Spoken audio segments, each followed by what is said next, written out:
Shalom, selamat sore Bapak Ibu yang saudara jemaat terkasih. Saya undang untuk kita bisa bangkit berdiri, kita akan masuki suatu prosesi, para pendeta, penatua dan petugas akan masuki ruangan ibadah kita.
Kita boleh tundukkan kepala, kita bersatu dulu, kita bersyukur pada Tuhan. Malam terang lilin malam hari ini, suatu keajaiban peristiwa Natal akan kita masuki. Berbahagialah engkau yang dipanggil beribadah kepada Tuhan Allah Pencipta, penembus dan pelihara yang penuh cinta kasih. Arahkan hati dan pikiranmu kepadanya, puji dan muliakan Dia dengan sepenuh jiwa dan ragamu. Terpujilah Tuhan. Amin. Mari jemaat kita satu di dalam doa. Tuhan Allah kerajaan surga, kami bersyukur, kami berterima kasih. Tuhan telah mengumpulkan kami semua pada sore hari ini. Untuk pada saat ini kami boleh mengingat akan kedatangan Tuhan ke dalam dunia. Kiranya kedatangan Tuhan boleh senantiasa membawa sukacita, baik bagi kami yang di sini dan juga bagi keluarga kami. Tuhan Allah kerajaan surga, seringkali dalam hidup kami ada kegundahan, ada keresahan, dan ada keraguan. Kiranya di dalam perenungan malam terang lilin ini yang kiranya nanti akan disampaikan oleh hamba-Mu boleh senantiasa membaharui hidup kami dan juga membimbing kami untuk hidup berkenan kepada-Mu. Tuhan Allah kerajaan surga, kami saat ini berdoa untuk setiap pelayan yang melayani pada saat ini. Kiranya mereka semua Tuhan mampukan, Tuhan yang memberkati, agar kiranya boleh melayani untuk rangkaian ibadah ini boleh berjalan dengan baik. Kami juga berdoa baik untuk jemaat yang ada di tempat ini maupun dimanapun mereka berada. Tuhan, kiranya Tuhan senantiasa memberkati mereka dan kiranya Tuhan yang perkenankan mereka untuk menjalani ibadah ini dengan baik. Tuhan, kami juga berdoa untuk hamba-Mu, Pendeta Erwin Mah, yang akan menyampaikan kebenaran firman-Mu. Tuhan yang memberkati, Tuhan menyempurnakan, sehingga kebenaran firman itu boleh membaharui hidup kami. Tuhan, kami menyerahkan rangkaian ibadah kami sepenuhnya dalam pemeliharaan tangan-Mu, agar kiranya ibadah ini boleh menyenangkan hati-Mu Tuhan. Terima kasih Tuhan, inilah doa dan ucapan syukur yang kami haturkan di dalam nama Tuhan Yesus Kristus. Kami berdoa dan bersyukur. Amin. Jemaat dipersilakan untuk duduk kembali. Berita pengampunan dosa dan berita anugerah terambil dari Yesaya 55 ayatnya yang ke-7. Baiklah orang fasik meninggalkan jalannya dan orang jahat meninggalkan rancangannya. Baiklah ia kembali kepada Tuhan, maka Dia akan menyayanginya, dan kepada Allah kita, sebab Ia memberi pengampunan dengan limpahnya. Amin.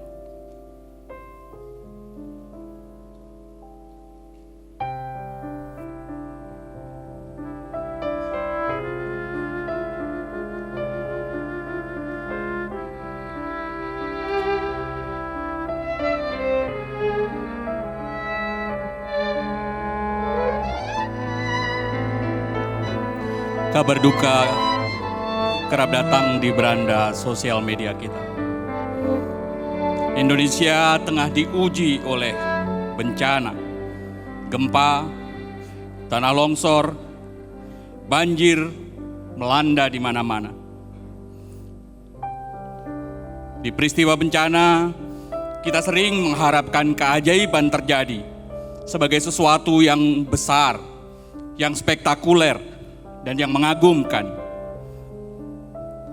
Tapi keajaiban tidak selalu terjadi sesuai yang kita harapkan. Dalam keajaiban peristiwa Natal, kita justru disuguhkan dengan keajaiban-keajaiban yang berbeda. Keajaiban Natal bukan ketika Allah mendemonstrasikan mujizat di tengah-tengah bencana. Keajaiban Natal mengajarkan bukan ketika Allah mempertontonkan kuasanya. Keajaiban peristiwa Natal justru nyata ketika Sang Raja Maha Mulia rela menjadi hamba. Dia Allah yang tak terbatas, rela membatasi dirinya, mengambil rupa sebagai manusia yang berdaging dan berdarah. Dia yang punya semesta, pemilik segala yang ada, justru rela lahir di bekas kandang domba. Dia Allah yang punya kuasa, tapi rela dihina, terhina, dan tidak menunjukkan kekuatannya. Inilah keajaiban peristiwa Natal sesungguhnya. Sebentar lagi lilin akan dinyalakan. Keajaiban peristiwa Natal akan dinyatakan. Terang itu yang akan menguatkan kita semua. Terang itu yang akan menyatakan kasih Allah di tengah kegelapan dunia.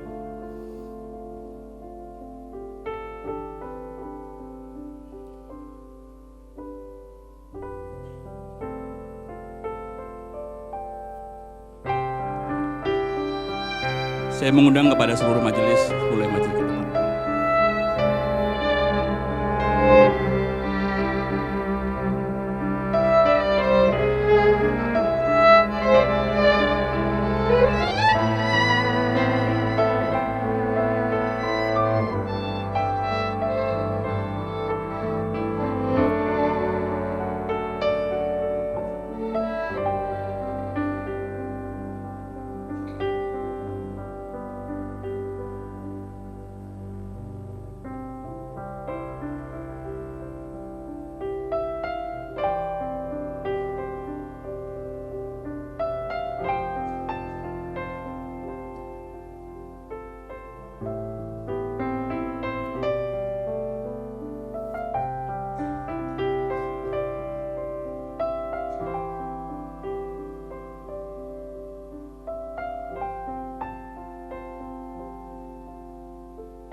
Jemaat, mari kita menyanyikan bersama-sama Malam Sunyi Senyap.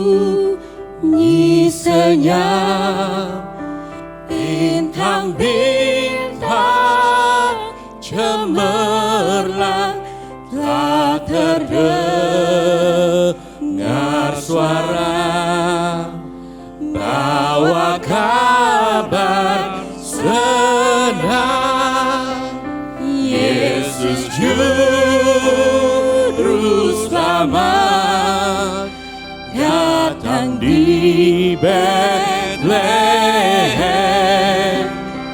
Yesus Juru Selamat datang di Betlehem.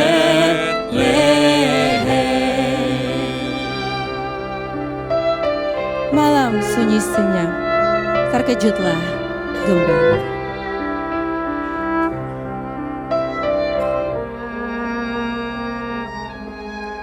Malam sunyi senyap, terkejutlah gembala, lihat cahaya besar, dengar warta gemar, Yesus Juru Selamat datang di Betlehem. Jemaat kami undang untuk berdiri. Juru Selamat datang di Betlehem. Malam sunyi senyap, datanglah semuanya.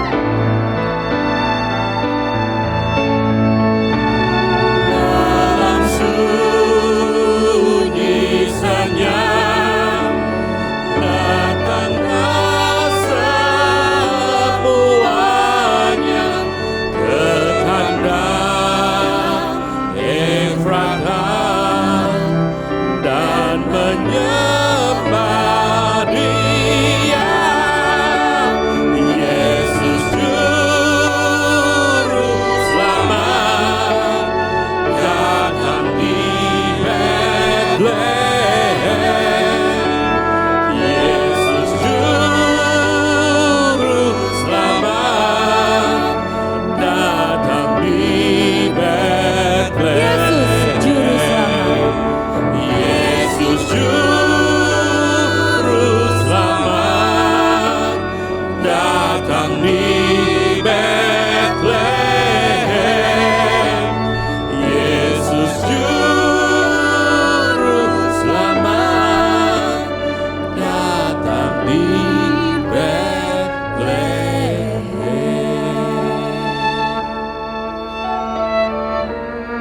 Terang telah bercahaya, tetapi janganlah kita hanya berhenti sampai menyalakan cahaya. Mintalah kepada Tuhan untuk menguatkan kita, melibatkan kita. Janganlah kita hanya mampu menikmati terang Natal, tetapi kiranya juga kita dimampukan untuk menjadi sang pembawa terang. Sebab inilah bagian dari kita untuk mewartakan keajaiban peristiwa Natal. Kiranya Tuhan memberkati kita. Amin. Jemaat dipersilakan duduk kembali. Lilin boleh dimatikan?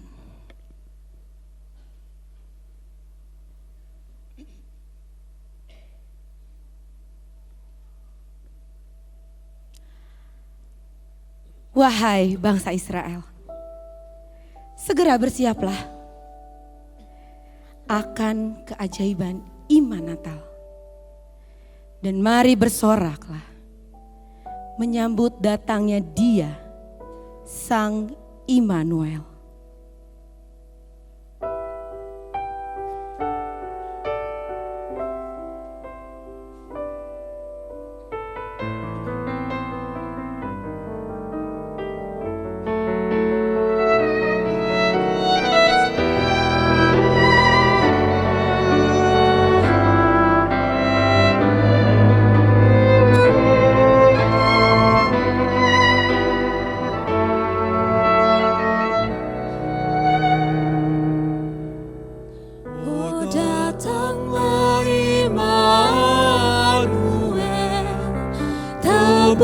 umatmu Israel yang dalam berkeluh kesah menantikan penolongnya.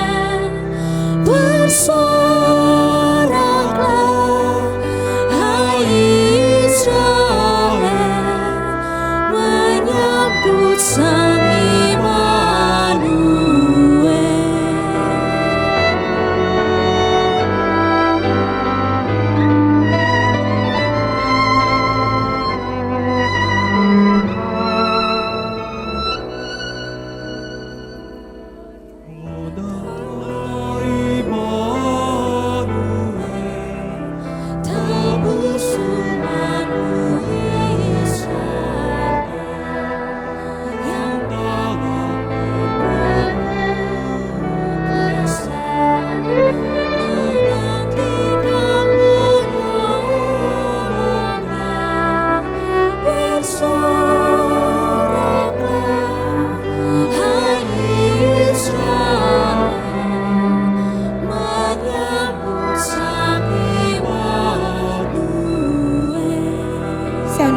bangkit berdiri. Sama-sama kita angkat pujian ini. Oh datanglah Immanuel dan tebuslah umatmu Israel. Oh datanglah Immanuel, tebus umatmu Israel yang dalam berkeluh kesah.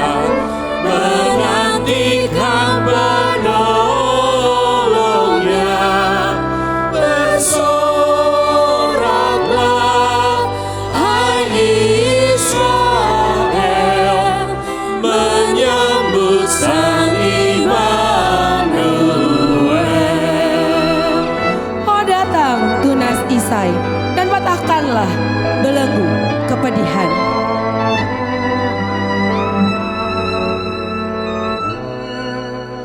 Oh datang tunas Isai, patahkan belenggu pedih, dan umatmu lepaskanlah dari lepas sasarannya.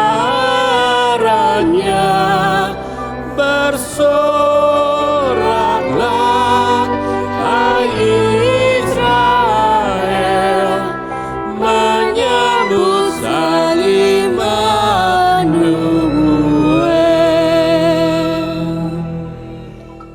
Jemaat dipersilahkan untuk duduk kembali. Lihat bintang di langit yang memancarkan sinar terang. Malam yang begitu tenang, malam yang begitu teduh. Malaikat berjaga, bintang fajar pun memberitakan kabar baik. Keajaiban Natal ada di sebuah kota mungil, yaitu kota Bethlehem.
senyap, bintang di langit cemerlang melihat kau lelah.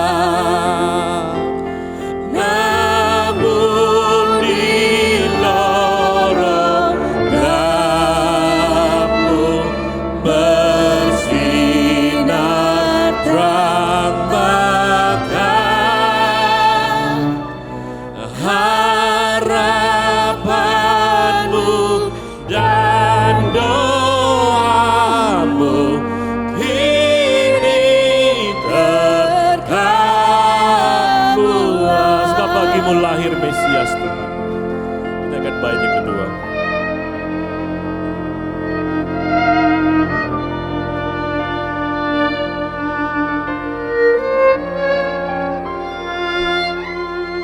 Sebab bagimu lahir Mesias Tuhanmu. Malaikatlah menjaganya di malam yang teduh. Hai bintang-bintang fajar, beritakan kabar baik. Sejahtera di dunia, segala pujian.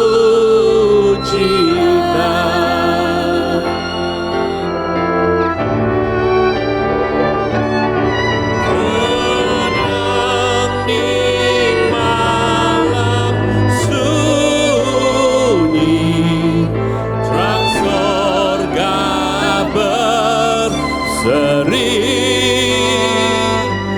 Demikianlah karunia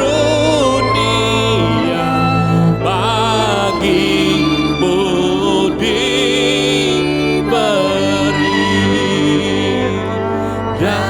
Datangnya diam-diam di dunia bercelah. Hati terbuka dan lembut akan dimasuki. Hati terbuka Katakan dan sekali, lembut. hati terbuka. Hati terbuka dan lembut akan dimasukinya.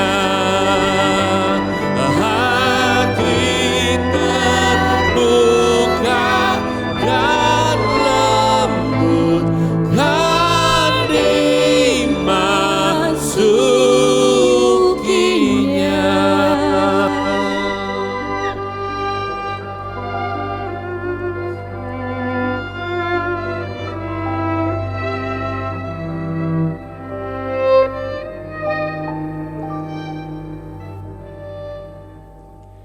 Lihatlah, seorang bayi terbaring lelap dengan berbalutkan kain.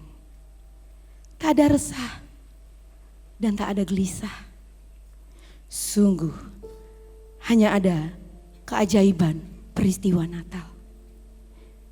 Keajaiban peristiwa Natal di dalam sebuah palungan.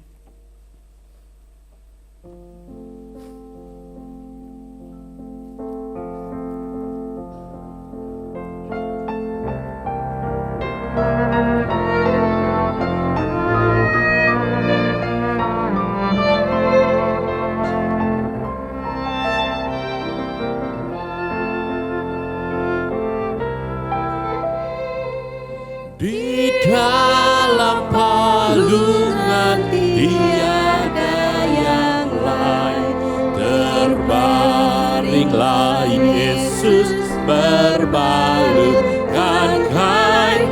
Bintangnya di langit mengkilat terang, dan Yesus tertidur lelap dan tenang.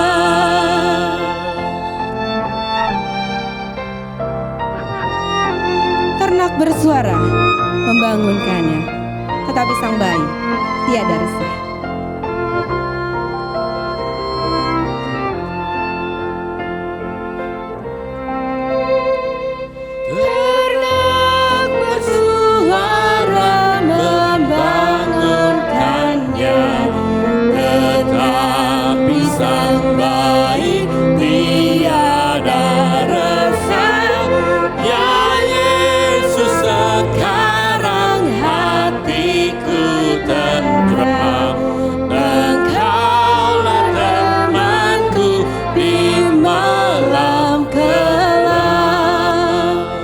undang jemaat untuk bangkit berdiri.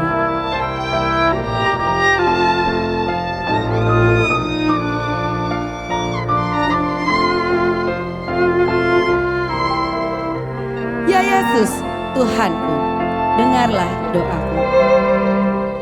Ya Yesus Tuhanku, dengar doaku, tetaplah sertaku dengan kasih-Mu. Semua anak-Mu berilah berkat dan hidup serta-Mu di sorga Dan hidup kelak. serta-Mu. Dan hidup serta-Mu di sorga serta-Mu. kelak. Dan hidup serta-Mu di sorga kelak.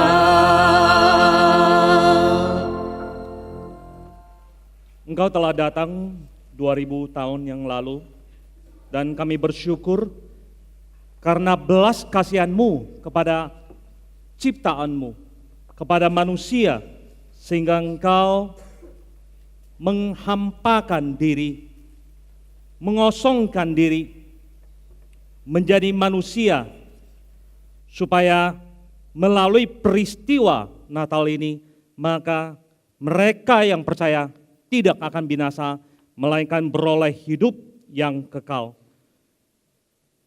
Adakah Allah yang seperti ini, yang begitu mengasihi kami? Kami bersyukur Tuhan untuk anugerah-Mu yang tidak pernah berkesudahan. Dan kami berdoa kiranya peristiwa Natal ini membawa kami semakin mengenal siapa Engkau Allah yang sesungguhnya, khususnya dalam kehidupan kami. Sehingga kami boleh semakin hari semakin mengasihi-Mu, semakin hari semakin mengenal Engkau, dan semakin hari semakin tunduk kepada apa yang Engkau inginkan dalam kehidupan kami. Terpujilah Engkau Allah yang kekal, dari kekal sampai kekal selama-lamanya. Kami berdoa, kami bersyukur di dalam nama Yesus, Tuhan, Tuhan, dan Juru Selamat kami. Amin. Silakan duduk. Selamat sore Bapak Ibu.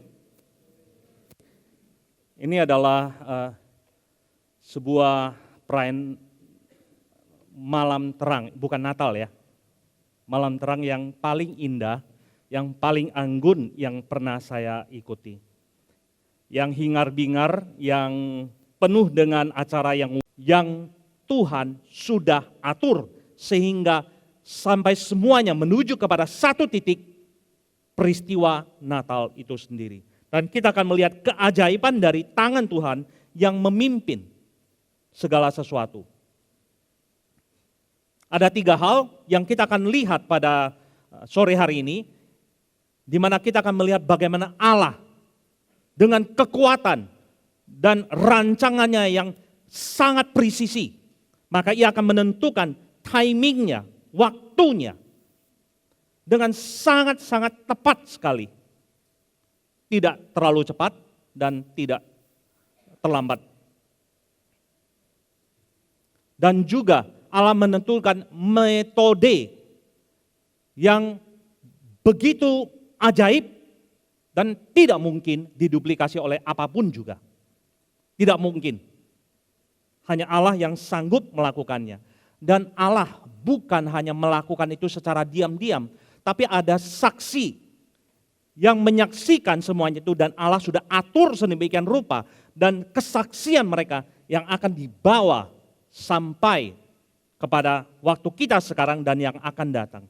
Dan dari apa yang sudah Allah kerjakan melalui waktu yang diatur, melalui metode dari peristiwa Natal itu sendiri sampai kesaksian, itulah yang kemudian kita rayakan dan kita nikmati pada tahun ini, pada saat ini, dan juga tahun-tahun yang akan datang. Dan perikop yang akan kita menjadi landasan dari khotbah kita adalah Lukas 2 ayat 1 sampai 20. Pada waktu sebelumnya kita sudah membicarakan dari Lukas 2 ayat 1 sampai 7, dan kita akan masuk kepada bagian itu dan juga akan melanjutkan sampai yang terakhir.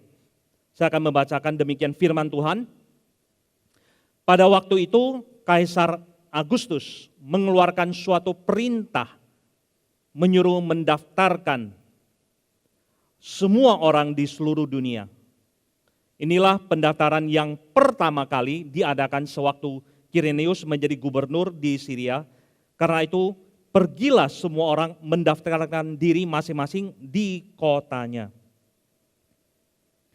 Kaisar mengeluarkan perintah ke seluruh dunia. Dan apakah Indonesia sudah ada? Belum. Indonesia belum ada. Negara ini belum ada. Dan yang ada adalah sebuah negara raksasa, kekaisaran yang begitu megah, negara superpower yang bernama Romawi. Romawi kuno. Sebuah negara adidaya yang kalau sekarang kita bisa membayangkannya seperti Amerika. Pada waktu-waktu sebelumnya, sebelum negara Tiongkok bangkit, ekonomi Amerika batuk saja, Jepang, negara-negara lain sudah muntah darah. Kira-kira begitu ya. Karena keuangan mereka yang begitu kuat, dolar yang menjadi reserve currency dari semua bangsa di dunia ini. Mayoritasnya. Dan apa yang terjadi tinggal di negara itu, seluruh dunia akan bergoncang. Saya sempat tinggal di sana selama 6 tahun setelah studi dan bekerja.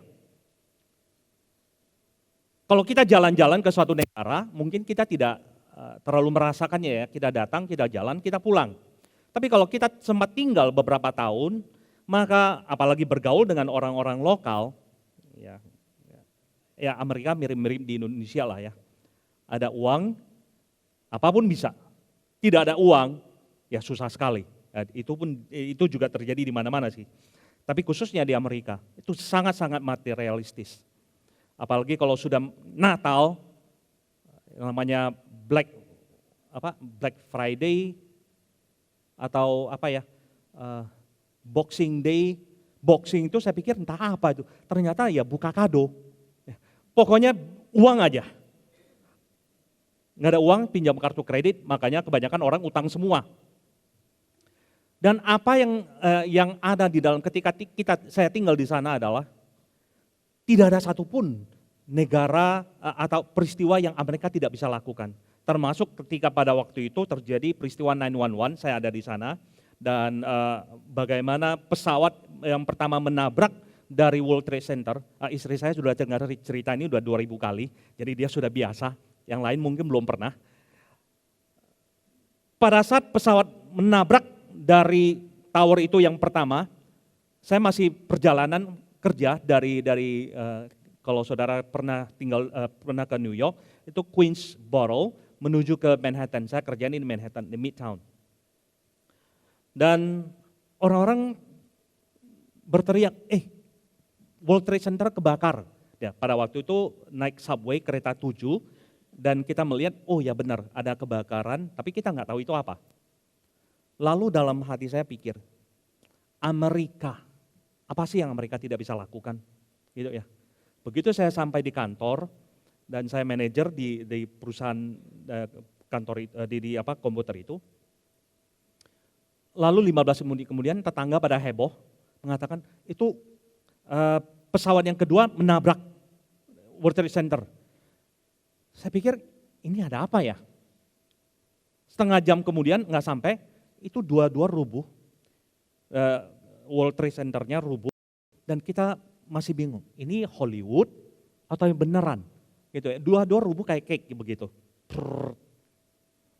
Lalu setelah itu seluruh dari New York itu heboh dan saya termasuk dari ribuan orang berjalan dari Manhattan melalui Queensboro Bridge, berjalan lewatin jembatan itu menuju ke tempat masing-masing.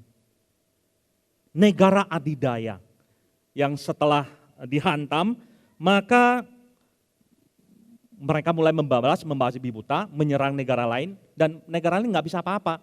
Ini tak ke abang besar, apa sih yang dia nggak bisa lakukan? Nah, keadaan seperti itu yang beberapa saat yang lalu melihat Amerika yang begitu hebat. Nah, itu juga terjadi pada saat Yesus, kelahiran Yesus 2000 tahun yang lalu, di mana Romawi adalah negara yang super power, yang begitu besar. Tetapi Allah bekerja bahkan jauh sebelum negara Romawi itu ada. 500 tahun sebelumnya, pada saat Daniel ditangkap negara dari Yehuda, Israel Selatan, dihancurkan, Daniel diangkut. Dan kalau kita bertanya, mungkin ya kalau kita menempatkan waktu kita pada waktu itu, Tuhan, bukankah kami ini bangsa Israel yang Tuhan pilih? Kenapa kesulitan itu datang? Mungkin ya, mungkin mereka berdoa seperti itu. Nah, doa seperti ini kan sama kan dengan doa kita. Tuhan, bukankah aku juga sudah menyembah Engkau, mengikuti Engkau, memberikan perpuluhan, sungguh-sungguh baca Alkitab, tapi kenapa kesulitan itu terus datang dalam hidupku? Jadi kalau saudara dan khususnya anak-anak muda mengatakan bahwa Alkitab kuno tidak lagi relevan dengan kehidupan saudara, kehidupan kita saat ini. Mungkin saudara harus melihat dari perspektif yang berbeda. Karena saudara melihat dari sudut pandang yang tidak tepat. Karena manusia itu tidak pernah berubah. 2000 tahun yang lalu ini canggih sekali, benar ya? Mana ada yang 2000 tahun yang lalu seperti ini? Tapi toh ketika ini ada, hati saudara dan saya persis sama seperti 2000 tahun yang lalu. Kegelisahan, kesulitan, dan tidak tahu apa yang terjadi. Pada saat Daniel dan teman-temannya dan saudaranya ditangkap, dia baru mungkin berumur remaja yang cerdas, yang mungkin punya masa depan, tetapi masa depannya hancur karena negaranya juga dijajah oleh bangsa Babilonia. Dan di antara Daniel dan teman-temannya yang punya, kalau kita mungkin pikirkan IQ yang tinggi, lalu dia diangkut menuju kepada satu negara dan lalu diedukasi kembali. Karena negara dari Babilonia butuh orang-orang muda untuk di brainwash secara budaya, secara pendidikan. Semuanya didesain ulang. Dan salah satu yang membuat orang itu berubah adalah kalau dia sudah hidup enak. Diwakili oleh, kalau mereka adalah orang-orang bangsawan, makanan yang enak, yang diperlakukan juga dengan baik, maka mereka akan mengadopsi cara-cara sistem dari bangsa yang menjajah mereka. Dan pada waktu itu, Daniel kemudian memutuskan untuk tidak mengikuti cara hidup yang demikian. Siapa yang mendorong mereka? Pasti Tuhan. Tuhan yang menaruh sesuatu dalam diri mereka, sehingga mereka mengatakan, tidak, saya ingin mengikuti seperti itu. Lalu dicoba. Dan Daniel melayani dengan sangat baik dari posisi seorang tawanan yang karena kepintaran, kecerdasan, dan bijaksananya, lalu dia ditempatkan di antara orang-orang ahli wise men, bukan ahli nujum ya, tapi wise men yang dari kumpulan itu akhirnya dia diangkat menjadi kepala. Ini negara raksasa, negara yang besar, diangkat jadi kepala. Kenapa saya ceritakan tentang ini? Nanti ada hubungannya dengan kelahiran dari Yesus. Saya ingin memastikan ketika di akhir dari khotbah ini, saudara akan bisa melihat bagaimana Allah sendiri mengatur segala sesuatu dengan sangat-sangat hebat. Sangat-sangat hebat. Dan siapa yang sangka setelah Babilonia, kematian dari Nebukadnezar. Lalu melalui suatu peristiwa, raja berikutnya yang mengadakan pesta, lalu muncul tangan yang menuliskan. Masih ingat? Daniel sekarang melayani raja yang kedua. Kalau yang pertama dengan bapaknya atau pemimpin sebelumnya Nebukadnezar, setelah dia meninggal, mati, lalu dilanjutkan ke raja yang berikutnya. Biasanya kalau sudah ada pemerintahan yang baru, maka orang-orang di sekelilingnya juga berganti. Benar kan ya? Presiden sekarang juga begitu. Maksudnya setiap presiden seperti itu. Ini jangan cari masalah, gitu ya. Presiden biasanya secara umum presiden seperti itu. Tapi Daniel tetap, apa yang membuat Daniel begitu dihormati dan tetap diangkat? Pasti ada sesuatu, benar? Dan kita tidak tahu itu apa, karena Alkitab tidak menjelaskan dengan detail. Dan siapa sangka kerajaan Babilonia dihancurkan atau diserang, ditundukkan oleh suatu kerajaan yang kecil lalu menjadi besar, Media Persia. Siapa yang sangka? Siapa yang sangka sekarang Amerika goncang karena muncul satu kekuatan yang besar dari timur. Dan untuk pertama kalinya bangsa dari timur bangkit dan menunjukkan kekuasaannya. Sebagai orang timur yang pernah tinggal di barat, saya cukup bangga. Gitu ya. Saya cukup bangga karena apa? Karena dulunya kalau kita melihat orang barat itu seperti tinggi sekali. Tapi sekarang enggak, sama. Kedepannya mungkin mereka akan lihat kita lebih tinggi. Tapi apapun itu, kita sebagai anak Tuhan akan melihat semua orang menjadi hal yang sama. Dan pada saat itu, raja yang muncul adalah Cyrus atau bahasa Indonesianya Kores.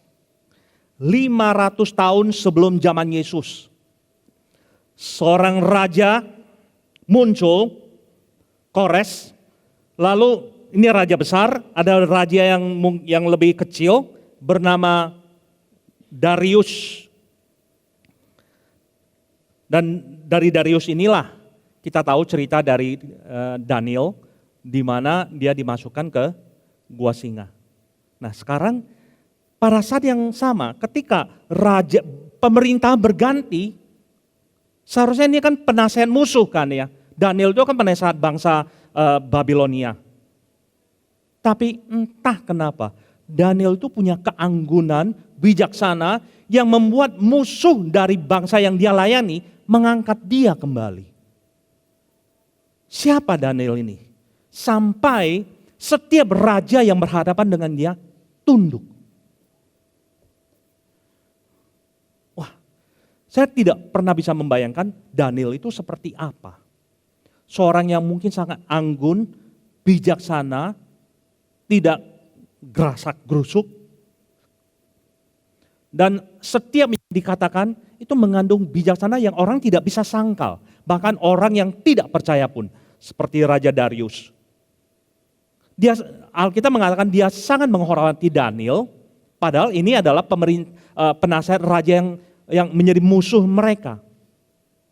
Bahkan orang-orang yang melayani dia, yang cemburu kepada Daniel, yang membuat Daniel harus masuk ke gua singa, dan raja tahu, tapi dibalikkan oleh Tuhan, maka mereka yang kemudian menjadi makanan dari singa.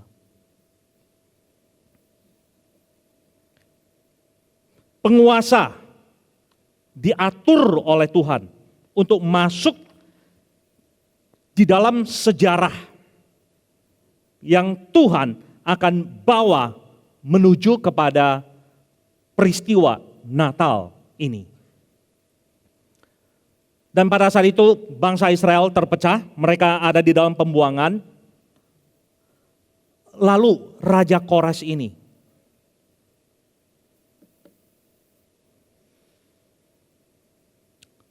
mendapatkan suatu pengertian bahwa 150 tahun sebelumnya sebuah catatan sudah menyatakan bahwa si Raja Kores ini, Cyrus ini akan menjadi penguasa karena Tuhan semesta alam sudah mengaturnya. Di mana catatan itu? Ternyata ada di dalam kitab Yesaya dan juga kitab Yeremia.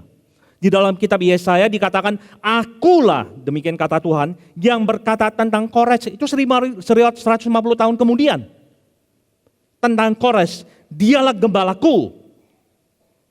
Berarti utusan dari Tuhan. Kores orang Israel? Bukan. Orang percaya sangat mungkin tidak. Pada waktu itu adalah masa-masa dari politeisme, di mana banyak agama, banyak Tuhan. Segala kehendakku akan digenapinya, dan mengatakan tentang Yerusalem, baiklah ia dibangun, dan tentang bait suci, baiklah diletakkan dasarnya.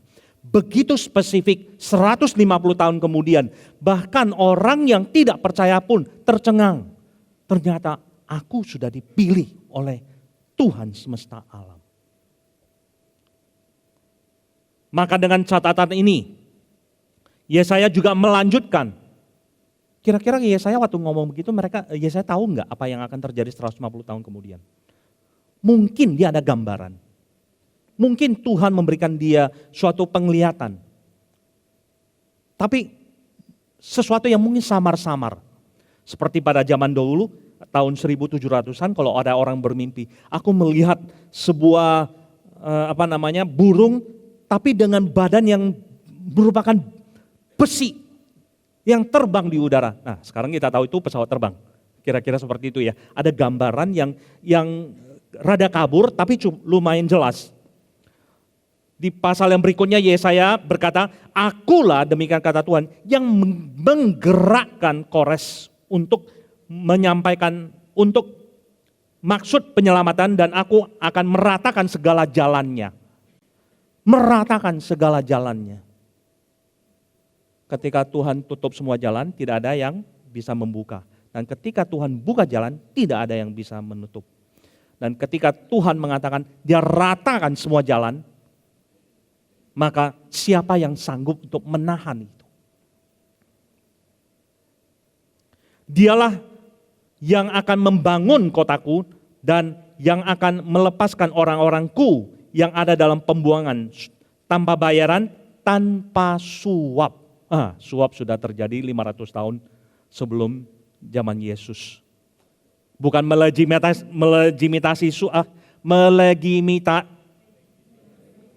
ya seperti itu. Tidak untuk itu ya, suap ya. Tetapi Alkitab menyatakan manusia itu pada dasarnya kalau sudah rusak, ya kita hidup dalam dunia yang rusak. Demikian firman Tuhan. 150 tahun sebelumnya, Tuhan sudah menyatakan ini melalui Yesaya. Dan Tuhan sendiri berkata, akulah yang menggerakkan. Nah, dari sini kita melihat cara kerja Tuhan. Tuhan menciptakan manusia dengan kebebasan penuh. Dan manusia itu bebas bergerak. Tapi bagaimana Tuhan kemudian mengatur orang itu? Digerakkan hatinya. Pernah nggak saudara mungkin jalan, tiba-tiba melihat seseorang itu hatinya tergerak, aduh kasihan ya. Kalau saudara belum pernah silakan bertobat ya. Tapi kalau sudah, maka saudara akan tahu apa yang saya maksudkan. Mendadak, aduh tergerak oleh belas kasihan. Kenal? Enggak. Tapi kok rasanya ada belas kasihan yang begitu kuat. Apalagi di mobil. Begitu jalan, aduh sudah lewat, ya sudahlah. Gitu. Tapi kalau ada kesempatan mungkin kita akan membantu. Hati digerakkan. Siapa yang menggerakkan seorang raja yang tidak tunduk kepada siapapun? Kalau bukan Tuhan menggerakkan dari dalam. Nah, dari sini saya belajar juga. Ketika Tuhan menggerakkan saya berdoa Tuhan berikan saya hati yang sensitif. Ketika Tuhan gerakkan, maka saya akan tahu itu bukan dari saya, tapi itu dari Tuhan. Bagaimana caranya? Ya tidak ada metode 1, 2, 3. Ketika kita mempunyai relasi dengan Tuhan, kita akan tahu. Kita akan tahu. Yang saya ingin nyatakan pada saudara adalah bagaimana saudara dan saya mengenal Tuhan. Nah, ketika Raja Kores digerakkan oleh Tuhan dengan firman Tuhan ini yang sudah berbicara 150 tahun yang lalu. maka hatinya sangat tergerak. Apalagi namanya disebut. Ya orang tuanya aja belum lahir. Begitu ya. Kenapa tiba-tiba anaknya itu diberi nama Kores gitu. Ya, kita juga nggak tahu kenapa. Apa yang menjadi keputusan dari orang tuanya memberikannya nama Kores yang persis sama seperti yang Yesaya nubuatkan? Nggak tahu. Ketika anak kedua kami lahir, semua anak saya yang memberi nama istri, gitu ya. Kalau beri nama paling hebat. Lalu nama yang kedua indah sekali, Kalista. Wah, itu nama yang jarang sekali disebut atau jarang sekali ada. Begitu dibuat, sudah catatan sipilnya dan sebagainya dibuat. Tiba-tiba di jalan es krim Kalista. Terus lewat toko Kalista. Oh, rupanya banyak ya yang namanya demikian. Tapi tetap nama yang indah karena dia anakku. Siapa yang memberikan dia nama Kores? Cyrus. 150 tahun kemudian. Tuhan menggerakkan orang-orang untuk melaksanakan bagian yang Tuhan sudah atur. Dalam waktunya, di dalam timingnya. Lalu, sebagian ini saya masuk lebih banyak karena ini penting sekali supaya saudara akan melihat bagaimana Tuhan mengatur segala sesuatu dengan ketelitian yang luar biasa besar. Saudara kalau ada keluarga yang ingin operasi pasti kan cari dokter spesialis yang paling ini ya. Bukan yang coba-coba, benar kan ya. Tapi yang sudah berpengalaman, yang sudah mahir, yang tahu persis apa yang dia lakukan. Our God is more than that. Precision is His name. Di dalam Esra 1 dikatakan pada tahun pertama zaman Kores, Raja Negeri Persia. Ini sudah negara yang berikutnya. Tuhan menggerakkan Kores, Raja Persia itu untuk menggenapkan firman yang diucapkan oleh Yeremia. Nah tadi saya katakan ada Yesaya, ada Yeremia. Sehingga disiarkan ke seluruh kerajaan Kores secara lisan dan tulisan. Pengumuman ini, beginilah perintah Raja Kores, Raja Persia, segala kerajaan di bumi telah dikaruniakan kepadaku oleh Tuhan Allah semesta langit. Dari mana perkataan ini? Dari kitab Yesaya tadi. Jadi ketika dia sudah dinubuatkan, confidence dari Kores itu begitu besar bahwa dia sudah di-approve oleh Tuhan semesta alam.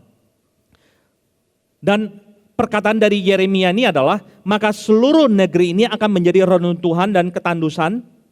Yeremia juga menubuatkan demikian dan jauh sebelumnya, dan bangsa-bangsa ini akan menjadi hamba kepada Raja Babel 70 tahun lamanya. Nah, dari sini kita akan melihat waktu, timing yang Tuhan tentukan. Kemudian sesudah genap ke 70 tahun itu, demikianlah firman Tuhan, aku akan melakukan pembalasan kepada Raja Babel dan kepada bangsa itu oleh karena kesalahan mereka.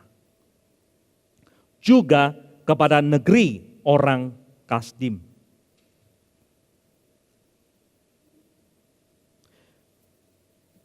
Lalu, Raja Kores mengatakan, ia menugaskan aku. Ia itu Tuhan menugaskan aku, raja. Raja ditugaskan. Coba berhenti sebentar. Seorang raja yang tidak takut siapapun dan apapun. Kalau dia mengatakan engkau hidup, dia hidup. Kalau engkau mati, engkau mati. Tapi dia menyatakan aku ditugaskan oleh ia, raja, segala raja. Untuk mendirikan rumah baginya di Yerusalem yang terletak di Yehuda. Siapa di antara kamu, termasuk umatnya, Allahnya menyertainya. Biarlah ia berangkat pulang ke Yerusalem yang terletak di Yehuda dan mendirikan rumah Tuhan Allah Israel, yakni Allah yang akan diam di Yerusalem. Dan setiap orang yang tertinggal dimanapun ia ada sebagai pendatang harus disokong oleh penduduk setempat dengan apa? Perak dan emas. Udah datang, udah dibantu, dikasih duit lagi. Dan ini menjadi hukum. Harta, benda, dan ternak di samping persembahan sukarela bagi Allah, rumah Allah yang ada di Yerusalem. Yerusalem itu kecil dibanding dengan seluruh kerajaan dari Persia, Media Persia. Tapi Tuhan menggerakkan, dan kalau raja sudah memerintah, sudah ada yang namanya undang-undang. Siapa yang bisa melawan? Tidak ada.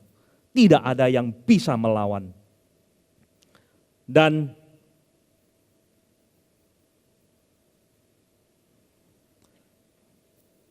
setelah satu waktu kemudian, Yerusalem dibangun. Maka orang-orang sudah mulai terlena dengan keadaannya, sudah ada rumah ibadah dan sebagainya.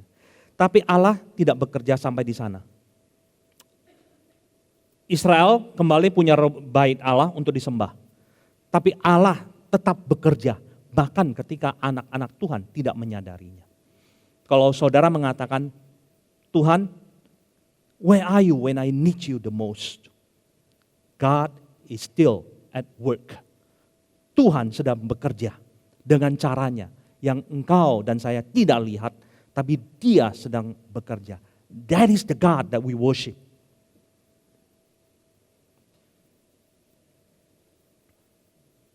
Apa yang Ia lakukan? 500 tahun sebelum zaman Yesus, Tuhan bangkitkan 3 orang. Sokrates, Plato, dan Aristoteles. Seolah-olah itu terlalu jauh dengan kekristenan ya.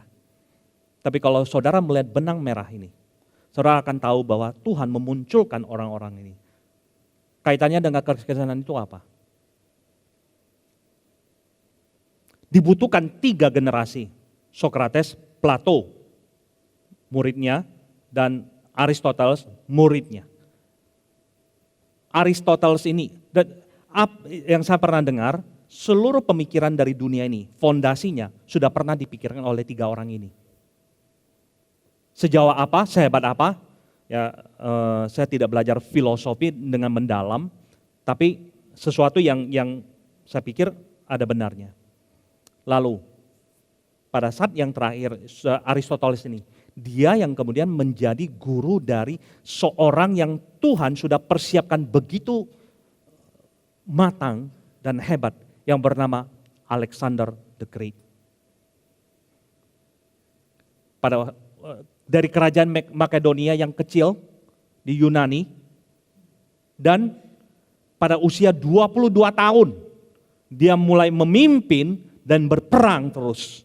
Selama 11 tahun, dia perang, tidak pernah kalah. Alexander belajar dari pemikiran hebat dari Aristoteles, dan juga pemikiran-pemikiran yang lain, bagaimana cara berpikir rasional, logika, dan juga termasuk etika. Jadi suatu peristiwa ketika dia menyerang ke suatu negara lain, ternyata rajanya lebih diktator dari penyerangnya. Lalu dengan mentalitas bahwa aku datang untuk membebaskan engkau dari penindasmu, orangmu sendiri. Dan apa yang dia lakukan? Setelah dia menyerang satu negara, para orang-orang nobel, para petinggi, dan juga orang-orang dari kerajaan, dia hormati, dia dudukkan di posisi yang seharusnya. Ketika datang di kolonial, dan justru setelah dijajah, bangsa mereka lebih aman, lebih nyaman. Siapa yang tidak mau? Kalau saudara yang ada yang ke gym hari ini, ya, itu gym itu pengaruh dari Yunani, begitu ya. Dan cara pandangan yang ideologis, pengetahuan dan sains dibangkitkan.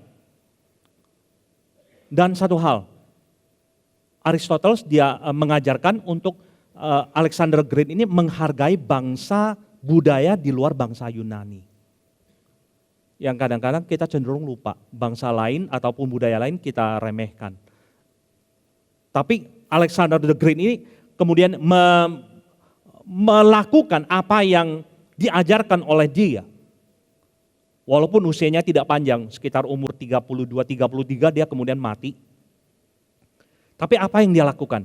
Dia melakukan penjajahan seluruh negara dengan taktik perang dan juga dengan pemikiran manajemen yang luar biasa, lalu satu konsep dari Helenistik di mana budaya Yunani itu disebarkan. Jadi kalau saudara bisa berbahasa Yunani, naik pangkat. Naik pangkat, ya. Saya nggak tahu apakah sekarang demikian, bisa bahasa Inggris, bisa ada kecenderungan untuk masuk kerja gitu ya, daripada yang tidak bisa berbahasa Inggris. Tapi kalau sekarang sudah AI, semuanya pun sudah bisa diterjemahkan. Yang sebelum-sebelumnya kan enggak, bisa berbahasa Inggris, bisa ini dan itu, biasanya lebih bisa diterima di dalam pekerjaan. Nah, seperti yang saya berkhotbah beberapa hari sebelumnya, karena dunia Helenistik inilah yang kemudian mendorong penyebaran dari kekristenan. Dan sebelum itu, setelah Aristoteles mati, kerajaan terpecah, Tuhan bangkitkan lagi seorang kaisar yang besar yang bernama Augustus. Ini sejarah, ngapain saya perlu tahu? Kalau saudara tidak akan tahu, maka saudara tidak akan tahu peristiwa Natal yang kita rayakan. Itu adalah hasil kerja dari Allah yang luar biasa hebat, yang tidak mungkin dilakukan oleh siapapun juga. Dan Agustus ini pada masa mudanya mengalami pergolakan dari kekuasaan yang begitu luar biasa sampai Tuhan mendorong dia untuk memenangkan pertandingan kekuasaan sampai ia menjadi seorang kaisar yang pertama, kaisar Romawi. Dan pemerintahan republik yang sudah ada pada zaman itu, dia belajar dari mana? Dari Alexander the Great. Bahasa ofisial itu bahasa Latin. Tapi bahasa di seluruh dunia itu bahasa Yunani Koine. Lingua francanya Yunani. Sehingga budaya, bahasa itu diadopsi oleh kekaisaran yang baru. Maka apa yang terjadi? Yang terjadi adalah secara pemerintahan Roma, tapi secara budaya itu Yunani. Dan itu mendunia. Dan semua yang kita bicarakan tadi disamerikan di dalam oleh Paulus di dalam kitab Galatia 4 ayat 4. Tapi setelah genap waktunya, maka Allah mengutus anaknya yang lahir dari seorang perempuan dan takluk kepada hukum Taurat. Allah mengatur timing yang tepat untuk inkarnasi. Kenapa dibutuhkan yang namanya republik ini?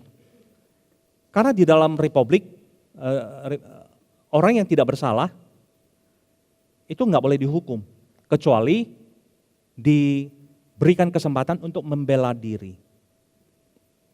Nah, kalau ini bukan di dalam kerajaan Romawi, di mana pemerintah memegang kuasa, orang Yahudi di bawah jajahannya nggak boleh membunuh, tidak boleh. Kalau itu langsung boleh dibunuh, maka Yesus nggak ada catatan, benar ya? Dan kita nggak akan tahu bahwa dia dibawa bolak-balik ke raja, dan dikatakan ini orang tidak bersalah. Kalau tidak mengalami peristiwa dari penghakiman itu ataupun judgment oleh Raja Herod Antipas dan kemudian Pilatus dan sebagainya, kita nggak akan punya catatan bahwa Yesus itu tidak bersalah. It's only you say, I say. Tapi kalau ada dalam catatan sejarah, maka ini tidak bisa dibantah. Karena kenapa perlu ada catatan itu? Karena pada tahun 1800-an terjadi yang namanya suatu perkembangan ilmu yang disebut juga dengan higher criticism, di mana kekristenan orang-orang liberal dan orang-orang yang tidak percaya kepada Tuhan, mereka mengatakan benar nih ada, mari kita buktikan. Ternyata pembuktian itu dari mana? Dari catatan sejarah. Allah sudah memikirkan jauh sebelum apa yang terjadi di masa depan. And I'm telling you, that is the God that we worship. Itu Allah yang kita sembah. Jadi Allah sudah memikirkan apa yang terjadi. Nah, ternyata sekarang ada satu agama yang besar ketika menghadapi higher criticism. Asal usul dari agama itu runtuh karena tidak ada dasarnya. Tapi kekristenan diserang manapun juga, iman kita didasarkan pada fondasi yang begitu kuat yang Allah bangun sendiri. And I'm telling you, that is the God that we worship. Peristiwa Natal. Dan Allah bukan hanya mengatur timing yang begitu tepat, tapi metode. Metode yang tidak mungkin ditiru oleh siapapun juga. Di ayat keempat, demikian juga Yusuf pergi dari kota Nazaret di Galilea menuju ke Yudea, ke kota Daud yang bernama Bethlehem, karena ia berasal dari keluarga dan keturunan Daud, supaya didaftarkan bersama-sama dengan Maria, tunangannya yang sedang mengandung. Nah, ini saya sudah membahas sebelumnya di khotbah sebelumnya. Dan mereka ketika mereka di situ tibalah waktunya bagi Maria untuk bersalin. Ini satu kata yang perjalanannya jauh banget. Apa yang terjadi? Sulit sekali. Alkitab nggak ngomong kaki bengkak sih. Alkitab nggak ngomong perut dari Maria itu sangat sakit dan dia nggak bisa jalan. Nggak ngomong. Ini suatu kalimat yang cuma dirangkumkan, tapi ibu-ibu tahu. Bapak-bapak yang enggak ya. Ibu-ibu tahu. Dan melahirkan seorang anak laki-laki, anaknya yang sulung lalu dibungkusnya dengan kain lampin dan dibaringkannya di dalam palungan karena di situ tidak ada tempat bagi mereka di rumah penginapan. Ini kata penginapan bukan hotel begitu ya, ini rumah yang keluarga, yang di atas rumah orang-orang tinggal, yang di bawah itu tempat dari binatang. Yang di lantai kedua itu sudah penuh, maka yang di bawah itu cuma ada di sana. Jadi ya Maria tinggal di sana. Dan kehamilan perawan yang dinaungi oleh Roh Kudus. Tidak mengandung dari hasil hubungan seksual suami istri, tapi intervensi Roh Kudus. Ini bukan metafora, bukan simbol, tapi fakta sejarah. Tidak pernah ada kelahiran, metode kelahiran seperti ini sebelum dan sesudahnya. Saudara tahu domba Dolly? Ada yang pernah dengar? Cloning. Tahun 1996 ada cloning domba, ya. Dan pada saat ini muncul itu seperti kehebohan terjadi karena sekarang manusia sudah menuju ke depan, manusia sudah bisa di-cloning. Nah, Yesus juga bisa seperti itu, kira-kira seperti itu kan yang sanggahan mereka. Tapi kalau saudara masuk lebih dalam lagi, ini saya tidak bisa bicara tentang yang lebih dalam ya, bukan apa-apa karena saya juga nggak ngerti. Gitu. Para dokter yang mungkin lebih tahu. Tapi yang saya YouTube begitu banyak kita bisa nonton bahwa ini cloning itu bukan tanpa laki-laki. Jadi dua domba, yang satu diambil telurnya, bukan telur ya, DNA-nya, yang satu lagi dimasukkan ke dalam jaringannya. Lalu dimunculkan. Tapi yang diambil itu kan DNA yang sudah jadi, yang hasil dari persilangan dari jantan dan betina. Jadi bukan cuma betina doang, kelahiran dari Yesus itu beda. Kelahiran dari Yesus itu beda. Bedanya apa? Yesus itu bukan hasil cloning. Yesus itu, kalau domba Dolly itu adalah cloning dari induknya, ya di cloning. Yesus itu bukan cloning dari Maria. Yesus itu adalah satu pribadi yang utuh. Pribadi yang utuh. Lalu kita mendengar bahwa ada darah yang kemudian ketika ditelusuri bahwa itu darahnya itu cuma mengandung 23 kromosom, benar kan ya? Ada ya, seperti pernah dengar ya? Jujurnya saya nggak tahu itu benar atau enggak sih. Saya sih nggak terlalu masuk kepada sesuatu yang kalau dari hasil ilmiahnya aja belum ketemu. Ya kita dengar selintingan aja lah, ya percaya nggak? No. Saya nggak langsung percaya seperti itu, walaupun kelihatannya mendukung, karena pembuktiannya belum ada. Pembuktiannya belum ada. Apalagi sekarang zaman AI, apapun bisa ngomongin. Dan Yesus itu metodenya bukan cloning, dia bukan cloning dari Maria, dia itu adalah pribadi yang utuh. Dan Alkitab mengatakan tidak ada unsur dari laki-laki ada di sana. Metode ini tidak ada dan tidak pernah ada lagi dan tidak mungkin ada. Satu-satunya. Satu-satunya. Kenapa? Karena Allah tahu bahwa ketika perkembangan teknologi itu maju, akan ada tantangan dari pembuktian kelahiran dari Kristus. Tapi Allah memilih cara yang bahkan tidak mungkin dipikirkan secara ilmiah. Tidak mungkin. Tapi Tuhan melakukan hal yang tidak mungkin dilakukan. Demi memunculkan apa yang paling penting di dalam catatan Allah itu sendiri. Dan juga di dalam kehidupan kita. Dan Allah yang kita sembah, Yesus Kristus, itu adalah pribadi dari Allah itu sendiri. Ketika Tuhan mengutus Maria dan Yusuf untuk menjadi alatnya, untuk menjadi sarana di mana apa yang sudah Allah rancang begitu lama, akhirnya tiba waktunya sekarang Allah memilih orang. Memilih orang sepasang laki-laki dan laki-laki dan istrinya dalam suatu tempat yang sangat kecil yang bernama Nazaret, yang penduduknya mungkin 200-300 orang saja seluruh kampung kota kecil itu. Dan dari seorang yang tidak outstanding, biasa-biasa saja. Biasa-biasa saja.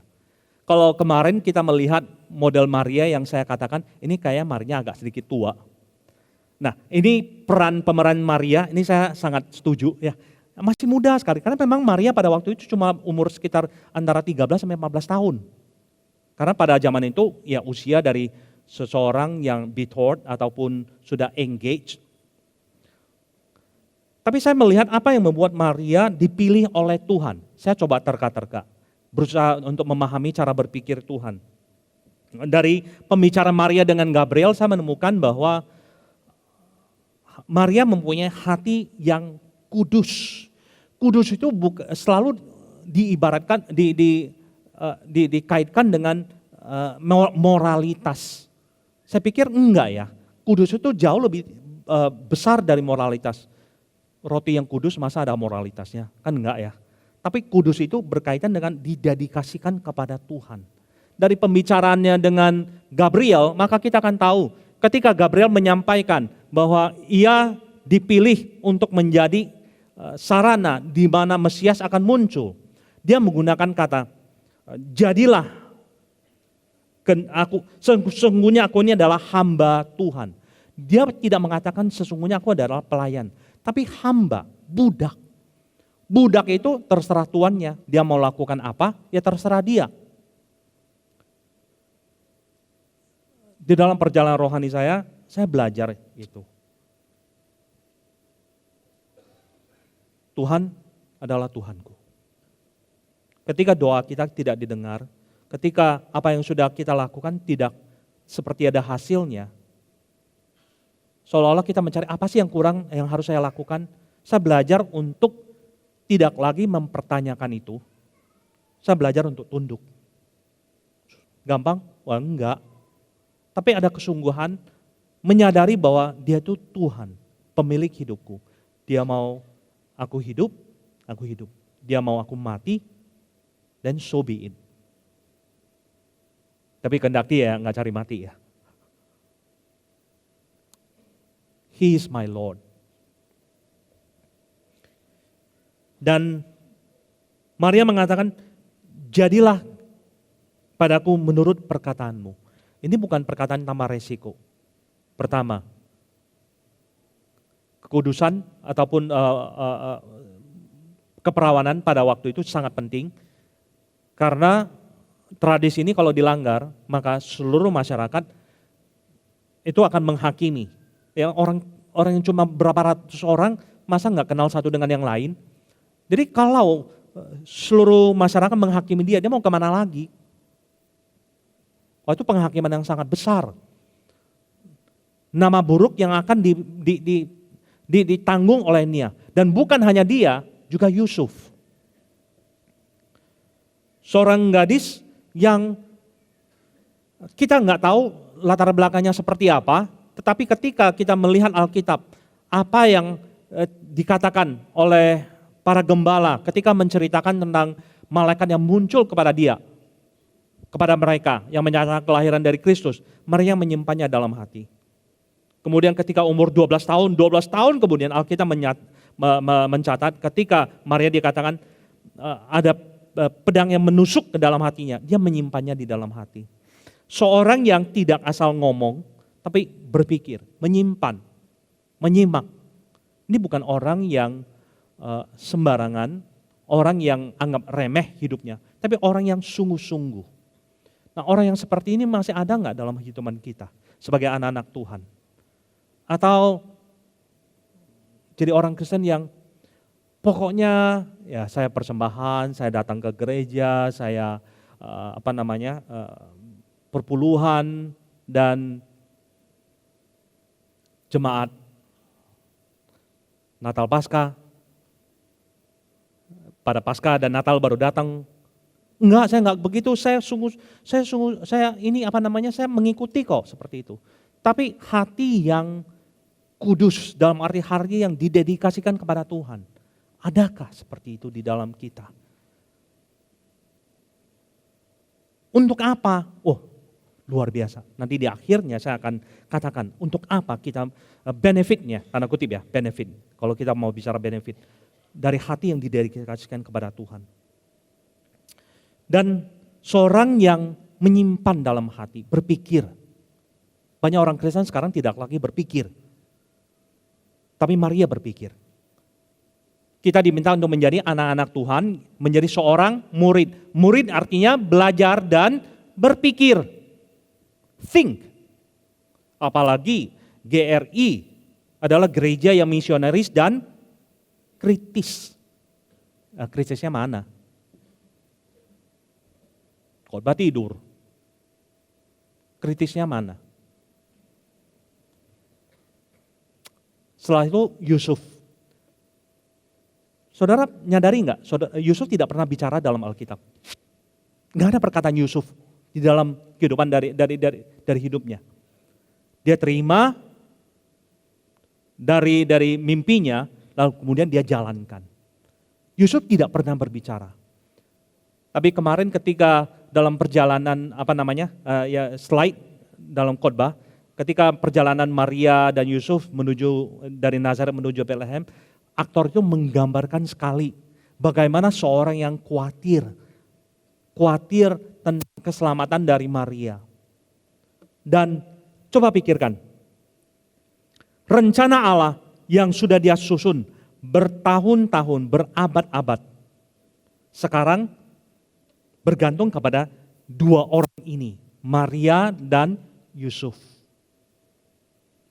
Untuk membawa kelahiran dari Kristus yang adalah juru selamat dunia bermiliar-miliar orang dari dua orang yang tidak ada apa-apanya. Jadi kalau saudara hari ini berpikir, oh saya nggak ada apa-apanya, saya bukan, I'm nobody, nobody knows me. Pada saat itu memang Maria dan Yusuf ada yang kenal. Bahkan kota kecil aja, ini saksi-saksi sejarah yang lain tidak tahu Nazaret itu mana, karena saking kecilnya. Tapi di mata Allah, He thinks everything, He sees everything, He knows everything. Tuhan tahu hati dari setiap kita, yang sungguh-sungguh atau tidak. Yusuf dipilih, Maria dipilih, ini pasangan yang tidak bisa dipisahkan. Untuk menjalankan peran yang sangat-sangat penting, bukan hanya dalam hidup mereka, justru setelah ada bayi, mungkin hidup mereka itu jadi kacau. Mungkin ya. Nah, jelas dikejar-kejar mau dibunuh bayi itu, dan Yusuf harus menjaga dia. Sebagai kepala keluarga, ia tanggung jawab mengenai keuangan dan juga keselamatan. ketika Mesias itu lahir, Natal, uang dari mana?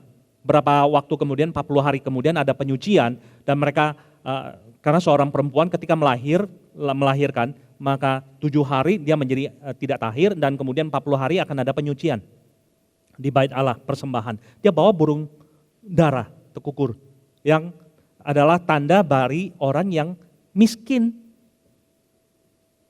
Raja di atas segala raja, lahir dari kandang domba, di mana Maria sebelumnya mengatakan, aku adalah orang yang paling berbahagia dan seluruh dunia akan menyebutku seperti itu. Dan sekarang Yusuf harus memikirkan, ini anak nanti makan apa ya? Bersyukur dia punya keahlian yang namanya teknon, ahli tukang. Ya, tukang itu bukan berarti tukang kayu ya. Di barat kita selalu memikirkan itu sebagai tukang kayu. Bisa aja tukang kayu, tapi bisa juga tukang batu.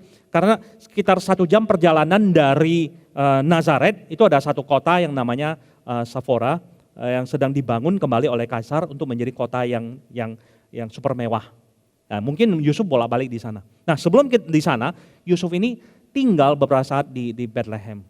Dia harus cari uang untuk menghidupi anak dan istri dan anaknya yang pada saat itu yang memang butuh uang. Dan itu sebelum Tuhan melancarkan, memelihara mereka. Karena apa? Karena beberapa saat kemudian ada orang gila yang namanya Herodes yang mau bunuh. Lalu uangnya dari mana? Tuhan cukupkan. Jauh sebelumnya Tuhan utus orang lain. Melalui orang-orang Majus. Siapa orang-orang Majus ini? Nah, nanti kita bagian yang ketiga. Orang-orang Majus ini kemudian mempersembahkan emas, mur, dan kemenyan. Emas bagi raja, kemenyan adalah dupa untuk persembahan kepada Allah, dan mur untuk biasanya orang mati. Untuk perkabungan. Persembahan ini menunjukkan bahwa memang dinubuatkan seperti itu. Nah, justru dengan uang dan emas dan kemenyan ini mungkin ya, kemenyan bisa dijual atau enggak saya enggak tahu. Paling enggak emas lah. Itu mencukupkan Yusuf untuk kemudian ketika malaikat mengatakan pergi ke Mesir. Mesir itu kumpulan di Alexandria, itu ada kumpulan dari orang Yahudi yang banyak di sana. Mungkin mereka hidup bertahun-tahun di sana, anak sudah mulai gede, bangun, habis itu orang yang sudah mau bunuh mereka mati, malaikat minta mereka kembali. Nah, setelah kembali, malaikat mengatakan jangan tinggal di jalan sana, balik lagi ke Nazaret. Nah, itu perjalanan yang lumayan jauh dan sulit. Nah, setelah itu Mesias sudah ada bersama dengan kita. Wah, hebat. Enggak. Alkitab mengatakan bahwa Yesus harus belajar jadi tukang seperti bapaknya. Jadi ada satu perkataan yang mengatakan bahwa ini orang kita kenal. Dia itu juga tukang. Kita tahu saudara-saudaranya. Makanya orang Kapernaum menolak dia. Kapernaumnya. Galilea. Nah, metode seperti ini dari 2 orang yang sederhana ini Allah bekerja. Kalau Tuhan bisa memakai mereka yang tidak ada apa-apanya. Tuhan bisa nggak pakai saudara dan saya? Bisa. Jangan mengatakan I'm nobody. Before the Lord, you are somebody. God save you, Tuhan menyelamatkan engkau. Dan Tuhan punya tugas khusus bagi setiap orang yang berbeda.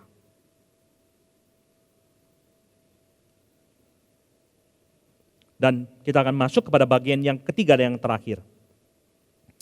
Di daerah itu ada gembala yang tinggal di padang menjaga kawanan ternak mereka pada waktu malam.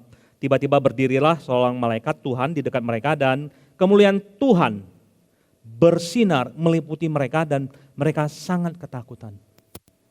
Kemuliaan Tuhan.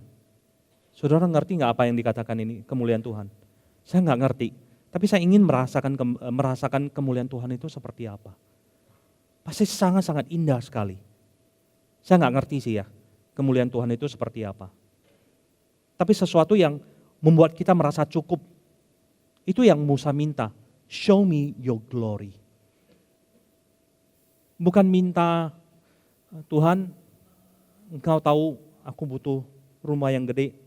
Ya boleh-boleh aja minta, kan belum tentu Tuhan kasih.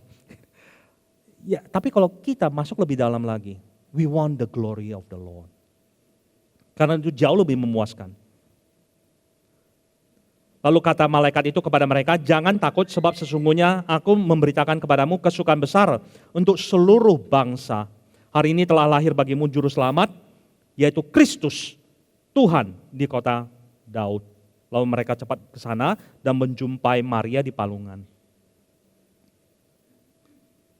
Tuhan memilih saksi, memunculkan saksi, para gembala.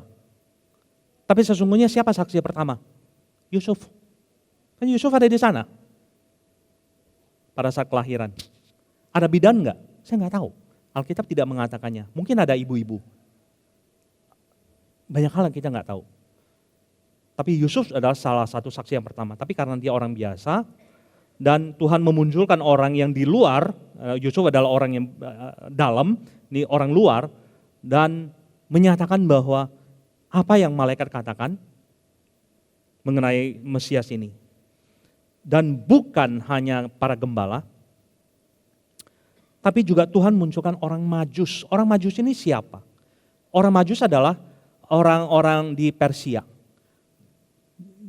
yang pada waktu itu menyelidiki dari kitab-kitab kuno bahwa akan ada kelahiran dari Kristus, sang raja. Dan siapa yang punya catatan khusus mengenai itu? Ternyata setelah diselidiki dari para ahli geolog, itu merujuk kepada Daniel yang pernah melayani di Persia. Catatannya. Lihat bagaimana Allah mengatur segala sesuatu untuk mencukupkan kebutuhan ketika Maria dan Yusuf pergi ke Mesir dan menyatakan Kristus adalah sebagai raja, imam, dan nabi.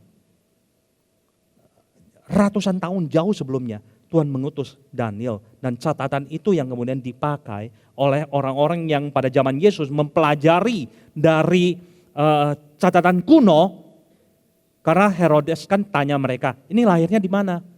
Lahirnya di Bethlehem. Tapi siapa yang membimbing? Ada bintang. Nah, itu peran dari Allah itu sendiri. Di sini kita bisa melihat Allah memakai sejarah, memakai catatan, memakai orang-orang, tapi Allah juga pada saat yang sama bekerja di dalam hati saudara dan saya. Dan ada petunjuk-petunjuk yang lain yang mungkin Allah gunakan. Dalam zaman ini kita nggak tahu itu apa. But God is at works. Tuhan yang kita sembah itu bukan Tuhan mati yang cuma ada 2000 tahun yang lalu sebagai bayi saja, but He is a King that we should worship. Dan bukan hanya orang Majus, tapi juga orang-orang intelektual, sejarawan seperti Josephus Tacitus, ini bacanya gimana ya? Tacitus yang mencatat tentang adanya Kristus yang lahir di Bethlehem. Kristus yang mati.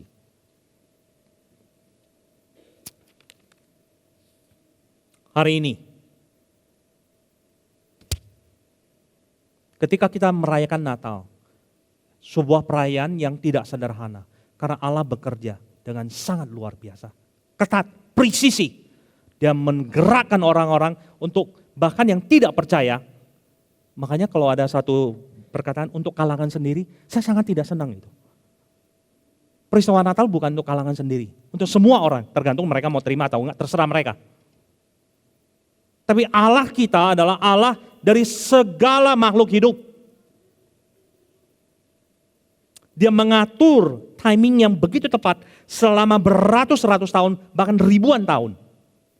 Dia atur perjalanan sejarah dari bapak-bapak gereja hingga sekarang. Waktu yang tidak mungkin meleset. Genap waktunya. Dan dia juga menggunakan metode yang tidak mungkin ditiru oleh siapapun sepanjang sejarah. Dan dia juga memunculkan saksi-saksi pada zaman dari kelahirannya dan sekarang. Bukankah saudara dan saya adalah saksi Kristus? Nah, ketika saudara dan saya bersaksi, itu bukan menyatakan yang namanya kesuksesan. Dulu saya orang yang gagal, sekarang saya berhasil.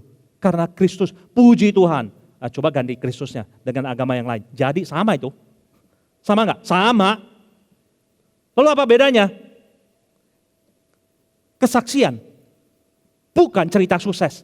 Kesaksian adalah bagaimana saudara, bahkan di dalam kegagalan saudara, saudara menceritakan Kristus hidup. Aku mempunyai kekuatan melewati masa sulit karena kekuatan dari Kristus.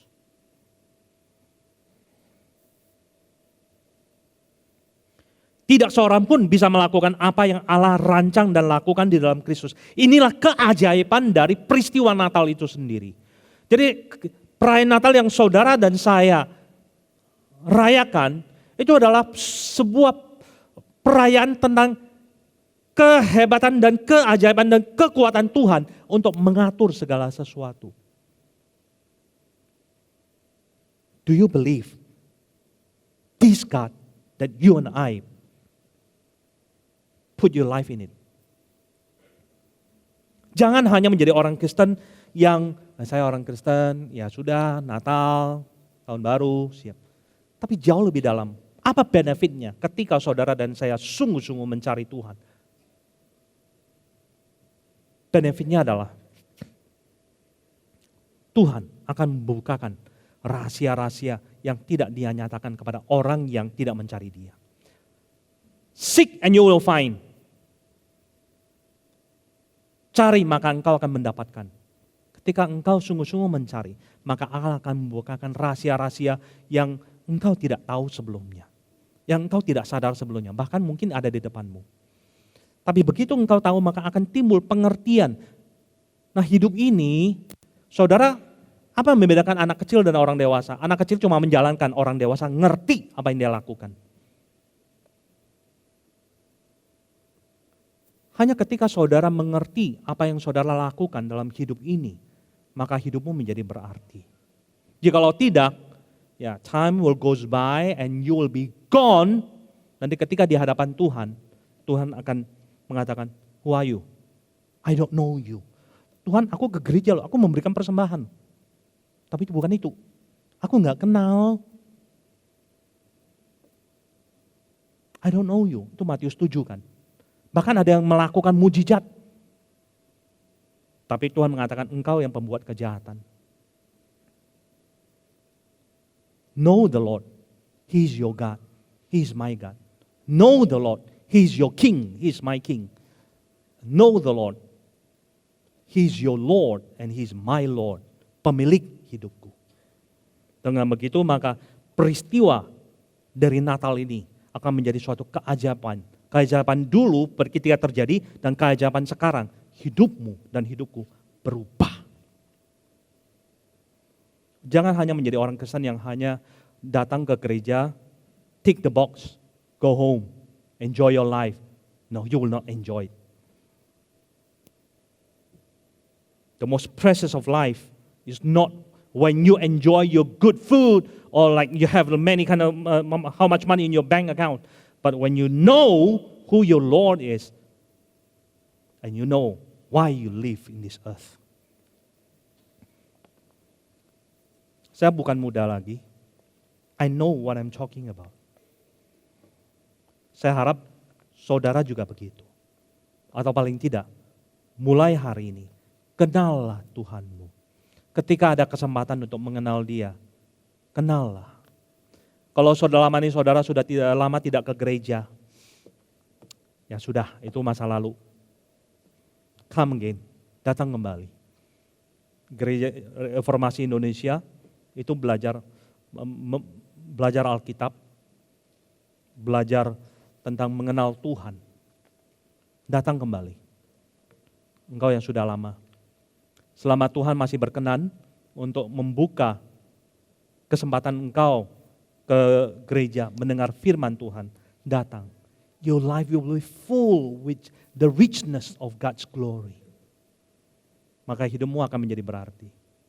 Kiranya Tuhan tolong kita semua menyadari bahwa peristiwa Natal ini adalah peristiwa yang ajaib. Peristiwa Natal ini adalah peristiwa yang menggugah. Peristiwa Natal ini adalah peristiwa yang merupakan kelahiran baru dari saudara dan saya. Mari kita berdoa. Tuhan, kami bersyukur untuk firman-Mu yang adalah ya dan amin. Kami bersyukur penjelasan-penjelasan firman-Mu menggerakkan umat-Mu yang mencari Dia. Hamba-Mu berdoa, kiranya melalui perayaan dari malam Natal ini, lilin ini, Tuhan sekali lagi mengingatkan kami untuk kembali kepada Engkau, kembali mencari wajah Tuhan, kembali kepada kasih dan pengasihan Tuhan.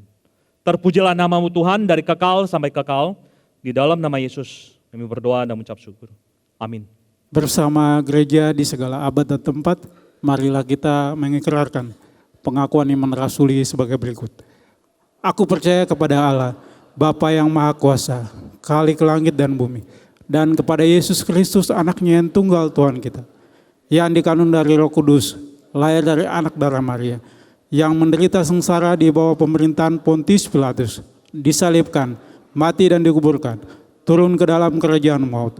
Pada hari yang ketiga, bangkit pula dari antara orang mati, naik ke sorga, duduk di sebelah kanan Allah, Bapa yang Maha Kuasa, dan dari sana Ia akan datang untuk menghakimi orang yang hidup dan yang mati. Aku percaya kepada Roh Kudus, gereja yang kudus dan am, persekutuan orang kudus, pengampunan dosa, kebangkitan orang mati, dan hidup yang kekal. Amin. Jemaat dipersilakan duduk kembali.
kita boleh mengalami keajaiban iman Natal. Melewati keajaiban jalan Natal. Dan bahkan melihat keajaiban peristiwa Natal. Sungguh, dialah Yesus, Sang Putra yang lahir untuk kita. Dialah Sang Juru Selamat kita.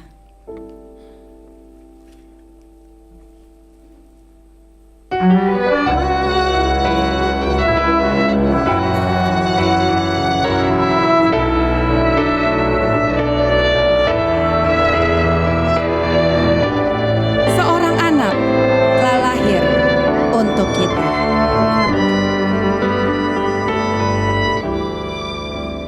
Seorang anaklah lahir untuk kita, seorang putera diberikan,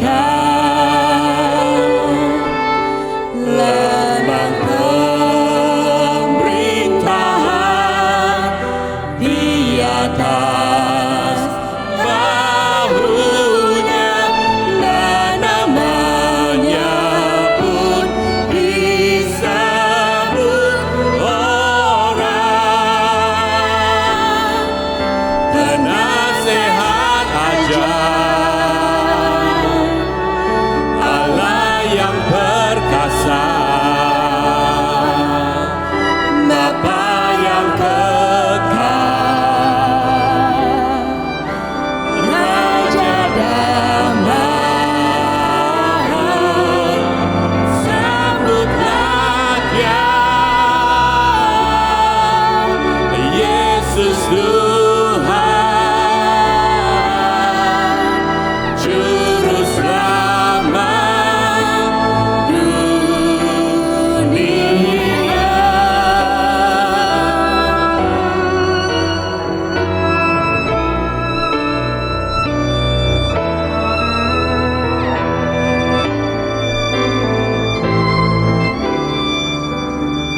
Kita nyanyikan sekali lagi. Seorang anak telah lahir untuk kita. Seorang anaklah lahir untuk kita, seorang putera diberikan,